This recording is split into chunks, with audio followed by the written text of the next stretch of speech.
let's review some of this administration's policies that we've seen so far. First up, we have Donald Trump's tariffs, which have raised consumer prices for everybody. Next, we have cuts to cancer research, cuts to disaster relief, gutting the Department of Education, which is going to make it near impossible for all kids to have equal access to education, cuts to the Corporation for Public Broadcasting, the Republican Party's never-ending tirade against voting, dismantling USAID, which among other things has delivered food assistance to countless thousands of hungry children around the world, continuing to try and dismantle the Consumer Financial Protection Bureau, gutting clean energy, which will raise utility prices for all of us, deporting people without due process, cutting SNAP, cutting $1 trillion from Medicaid, which will take health coverage away from 15 million Americans and cripple the system for the rest of us. In return for all these cuts, we get ICE having a military budget, billions of dollars of tax breaks for billionaires, and $3 trillion added to our deficit.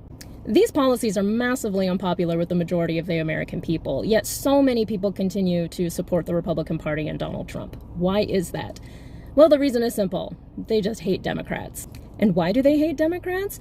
Well, it's the usual suspects: abortion, LGBTQ rights, immigrant rights, helping minorities, the so-called freeloaders who take advantage of the system, and the constant rumors of socialism.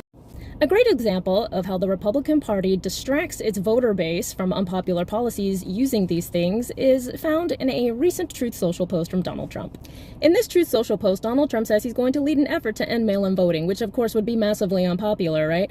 But he gets his voter base to get behind him on it because he says all of these crazy things like Democrats are using it to cheat, and we have to do it to beat them so we can get rid of trans athletes and open borders and all these scary things that Republican voters hate. So the question I have now for conservatives is this: how far are you going to let this administration go, fueled by your hatred? Because these policies don't just attack the people you hate, they attack you too. Are you really going to care so much about how much you hate abortion or immigrants or LGBTQ people when you watch your kids and grandkids not have an education or don't have access to food assistance, or the public parks and libraries are gone, or worse, you have to watch them be sick or die, or yourself be sick or die because you don't have health care because the Republican Party took it away from you?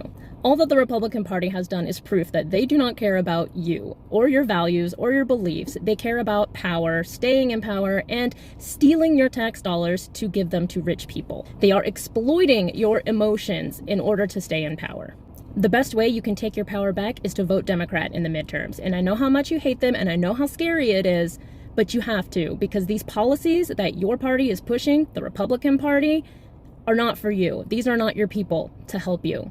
So vote Democrat, clean up the Republican Party, and then you can start voting Republican again. But for now, in the midterms coming up, vote Democrat.